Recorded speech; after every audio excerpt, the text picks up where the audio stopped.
Before this video starts, if you enjoy this video, there are many more like it on the channel already, with many more like it to come in the future, so subscribe. I'm trying to hit 100,000 subscribers by the end of the year, so I'd really appreciate it. Also, drop a like on this video as it helps it perform better in YouTube's algorithm. Today's video I decided to make after seeing a clip on Twitter of an interview with Shaquille O'Neal, where he said this. To the 90s, one of the best eras ever. Allen Iverson, Tim Duncan, Chris Webber. I gotta cut Tim Duncan.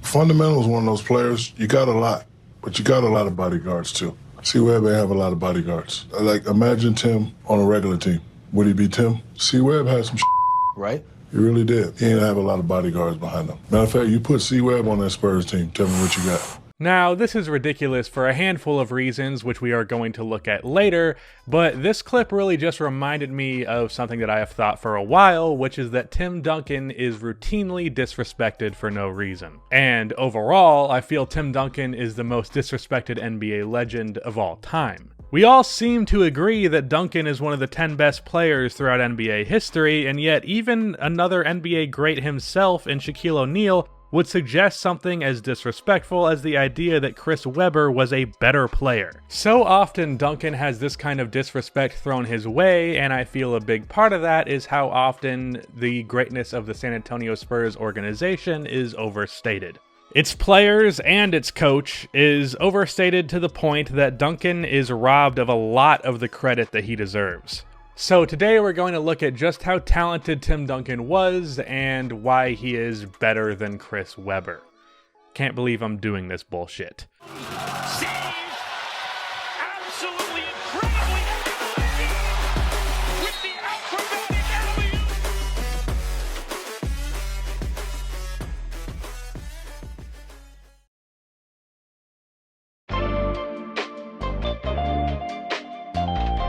Let's first look at the comments by Shaq, and I think an important thing to make a note of is that I don't think Shaq was necessarily saying that Webber is higher all time than Duncan. As a matter of fact, I'm fairly certain that he does not mean that.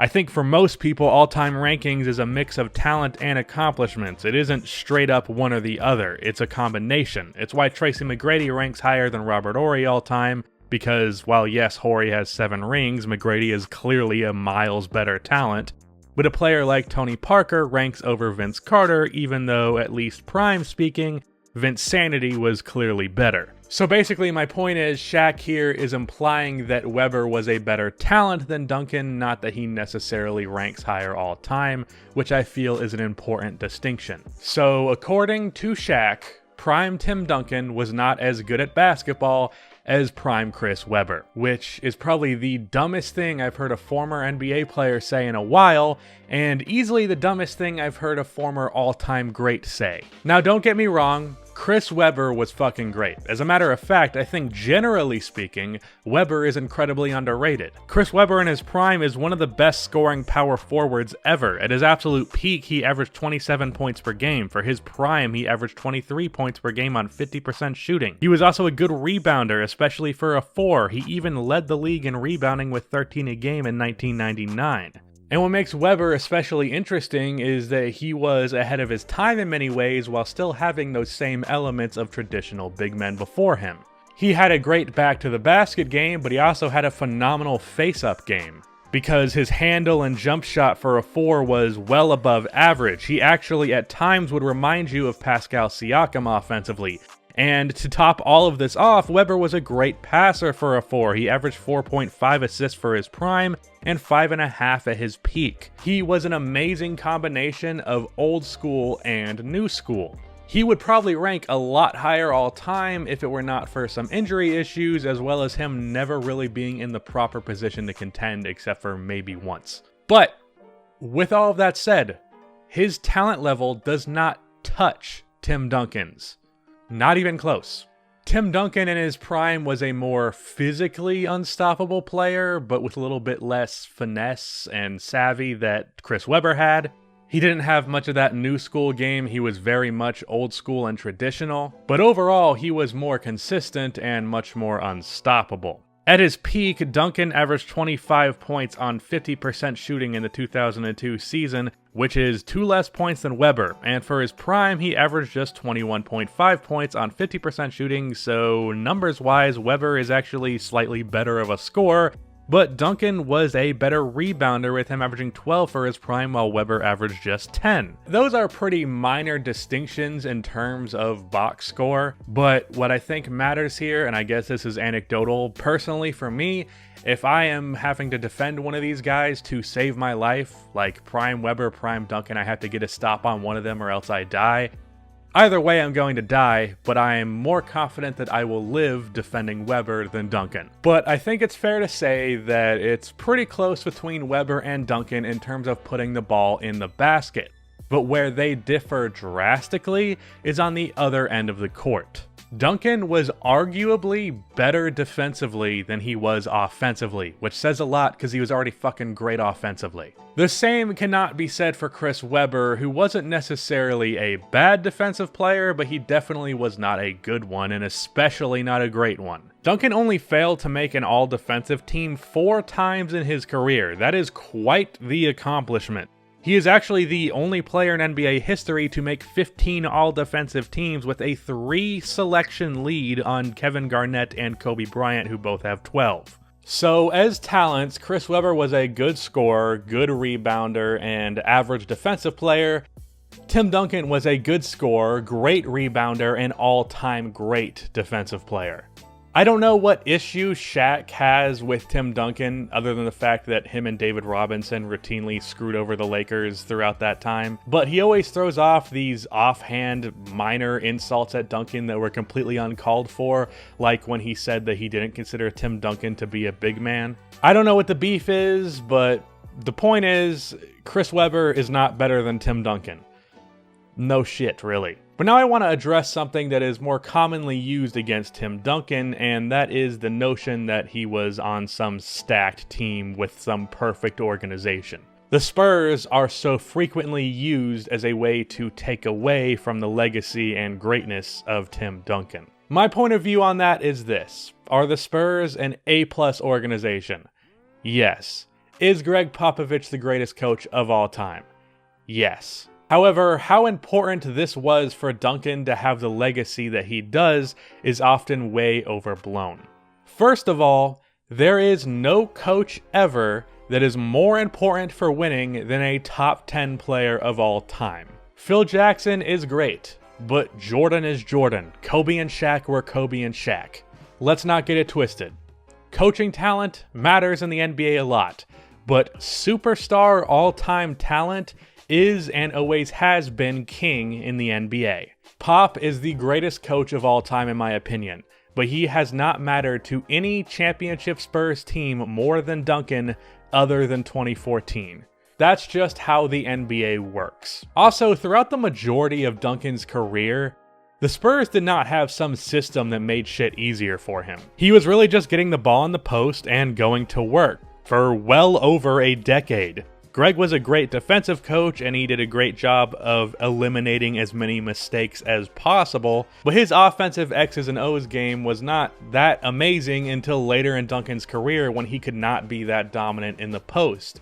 And notice how the Spurs went away from their heavy passing style as soon as Kawhi Leonard butted into a superstar. That's exactly what happened with Tim Duncan earlier in his career. Now, as for the talent that Duncan played with, that is constantly overstated more so than the coaching that helped him throughout his career. Duncan played with 3 really good players throughout his career. Tony Parker, Manu Ginobili, and earlier in his career, David Robinson. Of course, there were other good players in there, guys like Bruce Bowen, Steven Jackson, Robert Horry, Kawhi when he was just a role player. But in terms of talent, those were the only 3 players he consistently had that were all-star caliber players. But none of those players that were around Duncan touched the status of superstar. Not even close. David Robinson, when Duncan was on the team, averaged 20 and 10 in 98, 16 and 10 and 99, then 18 and 10, 14 and 8, 12 and 8, and 8 and 8. He made 3 all-star teams with Duncan, and by the time Duncan would win his second championship in 2003, Robinson was 37, averaging 8 points and 8 rebounds. He was averaging just 16 and 10 the year that the Spurs won the 1999 championship. The Admiral was just not that great when he was with Duncan. Let's not confuse 30 points per game MVP David Robinson with 1998 through 2003 David Robinson. Those are two very different players. Now let's look at Manu. I understand that Manu's legacy and talent level is often brought down from the fact that he was a sixth man for a good chunk of his career. Without the label of a sixth man, Ginobili certainly wouldn't have made just 2 all-star teams in his career. But let's not act like Manu was some all-time talent. If he got starters minutes, he averages 25 and 5 during his prime, which is certainly a damn good player, but he wasn't a superstar or anything close to it. That same line of logic can be used on Tony Parker as well. For his prime, he averaged 18 and 6, which are certainly good numbers, but those are not superstar numbers by any means. Both Tony and Manu were very good players, but at pretty much no point in their career were they cracking the top 15 players in the NBA, and certainly not cracking the top 10. I don't know why Duncan's help is so often used against him, because I can look at it and pretty clearly see that it wasn't anything ridiculous.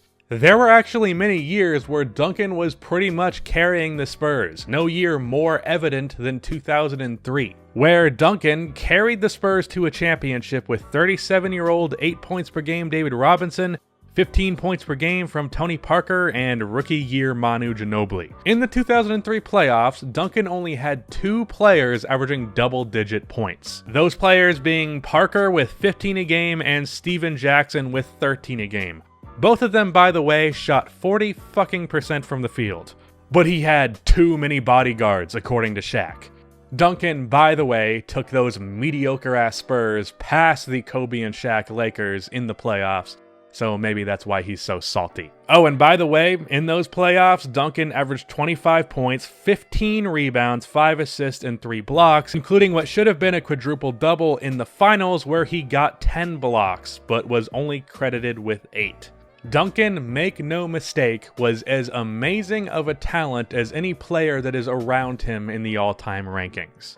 He was just as good as Kobe, just as good as Shaq, just as good as Larry Bird even, just as good as all the players who are around him in all-time rankings. Did Duncan have good help throughout his career? Yes. Was that talent so good that it puts an asterisk next to his accomplishments and where he ranks all-time?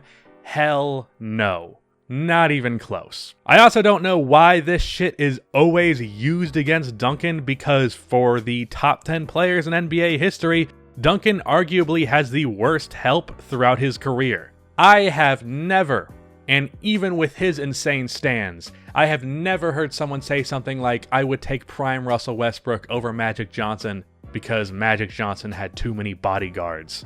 That's just fucking stupid. And I guess that sums up my thoughts on the entire topic of this video. That's just fucking stupid. But that's the end of this video. Please be sure to like and subscribe for more NBA content like this, and cue the outro music.